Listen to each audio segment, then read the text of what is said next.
Okay, so let's unpack this. Today, we're diving deep into a really significant court ruling. It gets right to the heart of presidential power, specifically when it comes to, well, imposing tariffs. Yeah, this decision, it really helps clarify the lines, the boundaries that Congress intended to put on the executive branch's authority here, Even during emergencies. especially during declared national emergencies. That's a key part of it. Absolutely. And to understand this, we've gone, straight to the source. We're looking at the opinion from the United States Court of International Trade. That's right. The court actually combined two cases, V.O.S. elections, Inc. v. United States, and the state of Oregon v. United States. This single ruling is where we're pulling all our insights from today. Right. So our mission really is to figure out exactly what the court said about the president's power to levy these specific tariffs. Why did they rule this way? And what does it mean going forward? For trade policy, for executive power, it's pretty important stuff. Definitely. Let's jump in. So at the center of this, who was actually suing whom? Well, you had two main groups challenging the government. On one side, businesses, they're called the V.O.S. plaintiffs in the ruling. Okay. And on the other side, several states in the state plaintiffs. And they were up against the U.S. government, customs, USTR, the usual agencies involved in trade. Exactly. And they were challenging specific tariffs the president put in place starting back in January 2025. What were these tariffs? Well, the businesses, V.O.S., they focused on what the court ended up calling the worldwide and retaliatory tariffs. Okay. Worldwide and retaliatory. And the states. The states challenged those same tariffs, but also another set the court labeled the trafficking tariffs. Got it. Two sets being challenged. So the big question, what did the court decide? What was the bottom line? The court sided with the plaintiffs, both the businesses and the states. They found the tariffs were unlawful. Unlawful. So what happens then? Well, practically speaking, the court set aside or vacated the actual orders that created these tariffs, and they permanently stopped the government from operating or collecting them. Wow. Okay. So effectively struck down. A pretty major decision. Now, the why. That's crucial. And I guess to understand why, we need to know who's supposed to be in charge of tariffs in the first place. That's exactly where the court starts. Right back to the Constitution. Article 1, Section 8. It explicitly gives Congress, the legislative branch, the power to lay and collect taxes, duties, imposts, and excises. Which includes tariffs. Yes. And it also gives Congress the power to regulate commerce with foreign nations. So constitutionally, this is Congress's domain. But Congress doesn't handle every single detail itself, right? It often delegates authority to the president, the executive branch. Precisely. The court absolutely acknowledges that. Congress can delegate power. It happens all the time. But, and this is the key thing, it has to provide what the courts call an intelligible principle. An intelligible principle, meaning clear guidelines. Basically, yeah. Clear instructions or boundaries for the president to follow when using that delegated power.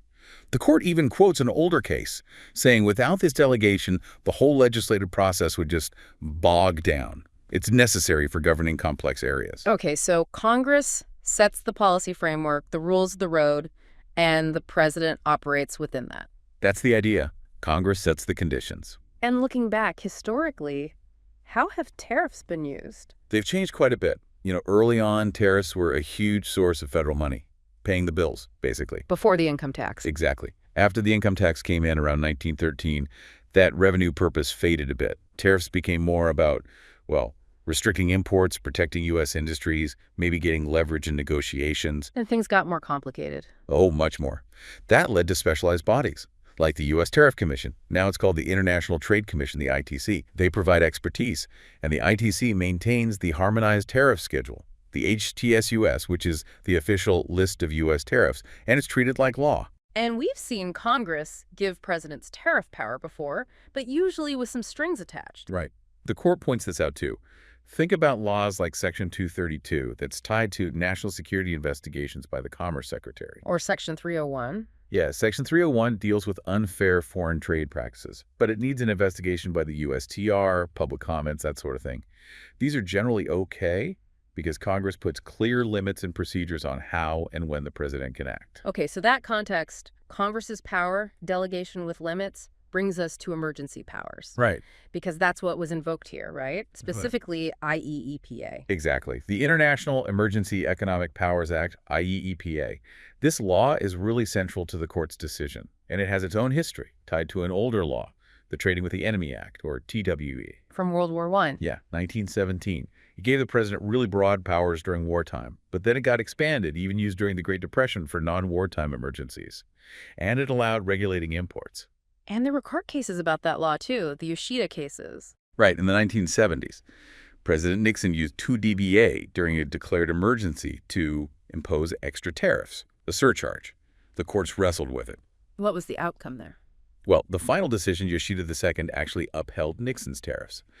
But, and this is critical, the current court emphasizes this. Yoshida II upheld them only because they were seen as limited. They were tied to existing tariff rates, they were meant to be temporary, and reasonably related to the emergency Nixon declared. So even back then, the court was signaling limits? Absolutely.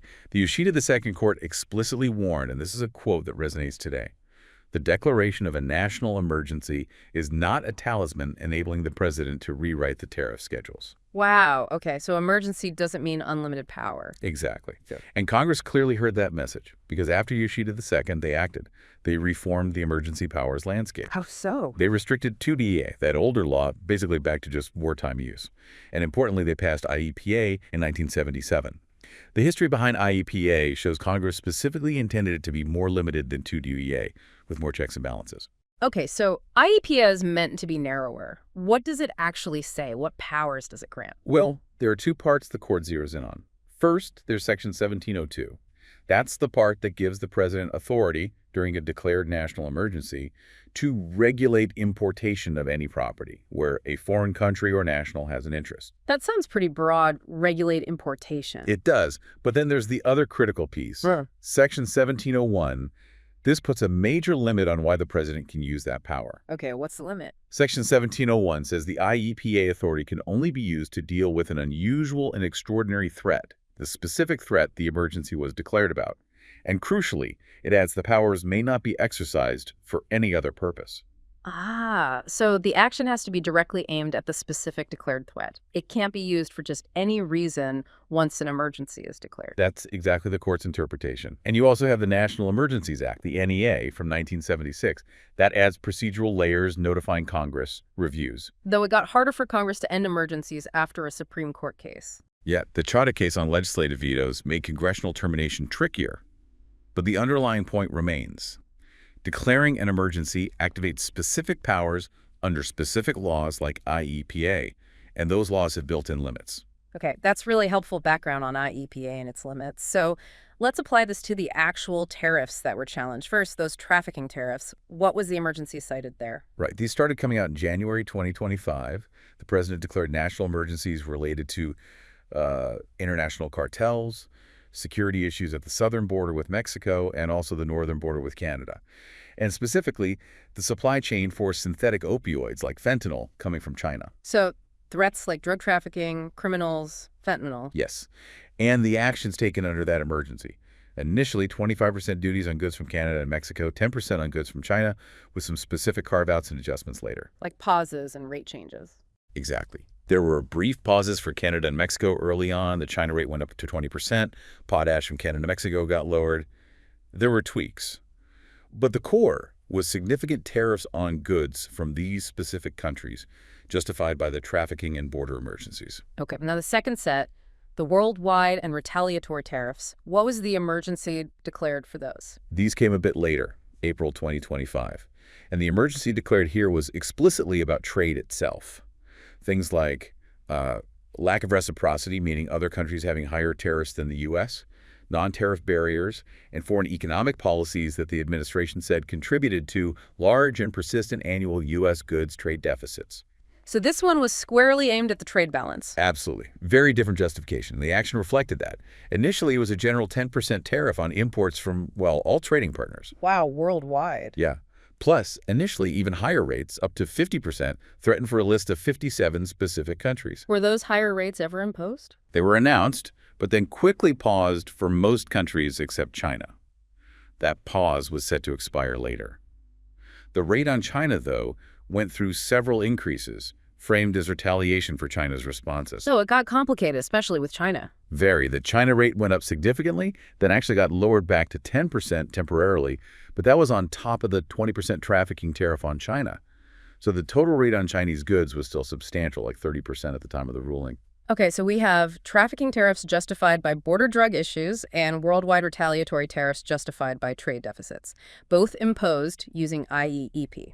Now let's get back to the court's reasoning. Why did they say these actions taken under IEEP were unlawful? Right. So first the court had to establish it could even hear the case. They confirmed they had jurisdiction. This court specifically handles challenges to tariffs and import administration. And the plaintiffs, the businesses and states, had standing. They could show they were actually harmed. Yes. The court found they did. Businesses pointed to concrete economic injuries, cash flow problems, having to find new suppliers, lost sales, unexpected costs. For the states, it was harm from increased costs for goods they buy for public services. The court said since at least some plaintiffs clearly had standing, the case could proceed. Okay, jurisdiction and standing established. Now, how does the court review something the president does under emergency powers? Do they just defer? No, not entirely. While courts tend not to second-guess the president's decision to declare an emergency that's often seen as a political question, they absolutely can review whether the actions the president takes under that declaration actually follow the statute Congress wrote. So did the president stay within the legal lines drawn by IEPA? Exactly. The court's job is to interpret the law, IEPA, and see if the president's actions fit within the authority Congress delegated. Okay, so how did the court apply those IEPA limits we talked about? Let's start with the worldwide and retaliatory tariffs. Right. The court looked at that first limit, the power to regulate importation under Section 1702. They basically agreed with the plaintiffs that reading this as granting unlimited tariff power would raise serious constitutional questions, separation of powers, Congress's core authority. Echoing that warning from Yoshida II. Precisely. Yoshida II upheld tariffs because they were limited. The court found that these worldwide and retaliatory tariffs, as laid out in the executive orders, just didn't have any identifiable limits on the rate or how long they'd last. They seemed open-ended. They did. Yeah. And here's where the court brought in another crucial piece of law. They pointed out that Congress, after the Nixon surcharge but before IEEPA, had already passed a specific law to deal with trade deficits. Section 122 of the Trade Act of 1974. Section 122, what does that do? Section 122 specifically gives the president authority to impose limited temporary surcharges, we're talking a 15% cap, a 150-day time limit explicitly to respond to fundamental international payments problems, which the legislative history shows includes large trade deficits. So, Congress created a specific, limited tool precisely for the problem these worldwide tariffs were supposed to address. Exactly. The court reasoned that since the worldwide and retaliatory tariffs were explicitly aimed at trade deficits, they really fell under the scope of Section 122 and its built-in limits.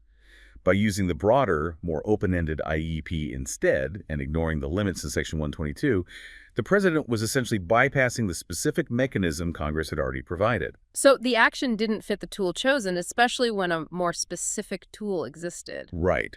The court concluded that imposing these tariffs under IEP without adhering to the kind of limits Congress set in Section 122 meant the president acted beyond the delegated authority, ultra vires, as the court put it, contrary to law. Okay, that covers the worldwide and retaliatory tariffs. They failed because they were too unbounded and didn't align with the specific law for trade deficits. What about the trafficking tariffs? Why did they fail? For the trafficking tariffs, the court focused on that other key limit in IEPA Section 1701, the requirement that the action must deal with the specific threat cited in the emergency declaration and can't be used for any other purpose. And the threat cited was trafficking cartels, fentanyl supply chains. Right. So the court asked, do these tariffs on lawful imports from Canada, Mexico, and China actually deal with that threat? What did the government argue? The government argued the tariffs created pressure or leverage.